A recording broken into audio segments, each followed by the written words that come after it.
Our I-Team was first to report the heartbreaking story of a dementia patient who was trapped in the walk-in freezer at an assisted living facility in Trinity. 83-year-old Gene Ray died of hypothermia shortly after the staff discovered him.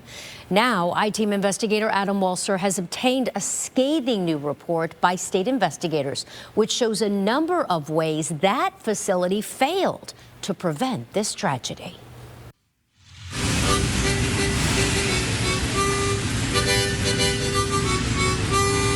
Soon after Gene Ray moved into the Waverly Assisted Living facility in Trinity, his family began worrying about his quality of care. There were issues with staffing that we were aware of. They installed a Ring camera in his room so they could keep an eye on him. On September 26th, his daughter, Kristen Spencer, woke to discover he was not in his room. The light was on and he wasn't in his room. The camera showed Gene got out of bed and left his room just after 12:30 a.m. Kristen called the facility and notified staff that her dad was missing. Then she and her mom drove to the facility. They were sent to a conference room while staff looked for Gene. Moments later, the director came in and said they found him. And then she said he was in the freezer. And I said, what do you mean he's in the freezer? I couldn't even believe the words that I was hearing. Just from there, it was just unbearable. How did they explain this? They didn't. A new 54-page report from the Florida Agency for Healthcare Administration, or AHCA, offers some explanations of what happened. We discussed the report with attorney Stephen Barnes, who represents Gene's family. The state did its due diligence. Not only talked to the administration, it talked to employees, it talked to staff, it talked to residents.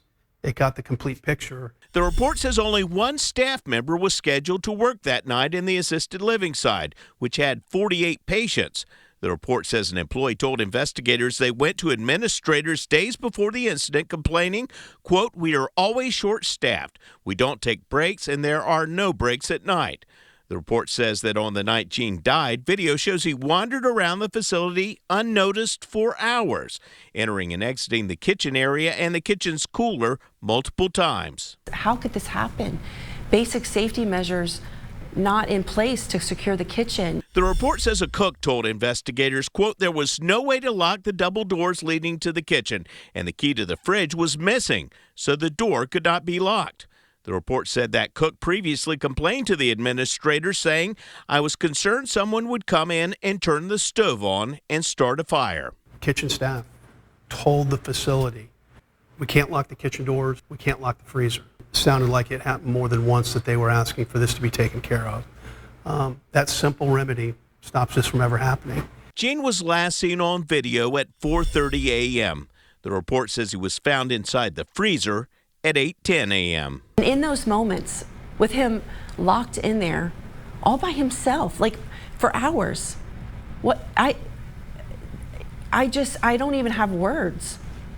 The report says when he was found, he was lying on his side, shivering and able to respond to commands by nodding, even though he could not speak.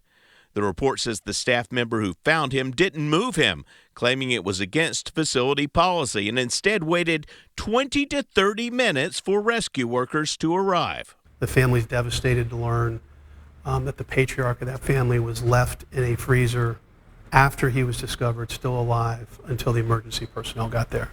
And the excuse was, that's the way we were trained. And that family was in a conference room in that same facility not far away. That's true. That's amazingly, incredibly true. Gene was taken to nearby Trinity Medical Center, but by the time he arrived, it was too late. His core body temperature was 66 degrees. According to a report from the Pasco County Medical Examiner, the preliminary cause of death was hypothermia. What are the lessons to be learned from all this? Do your job. You know, if you're going to take these residents in and you're going to tell a family that you're going to take care of them, do your job. We called and emailed the Waverly about the AHCA report, but did not hear back. You can find links to check out inspections for your loved one's assisted living or nursing home on our website. I'm I-Team investigator Adam Walser with photojournalist Matt McGlashan, Tampa Bay 28.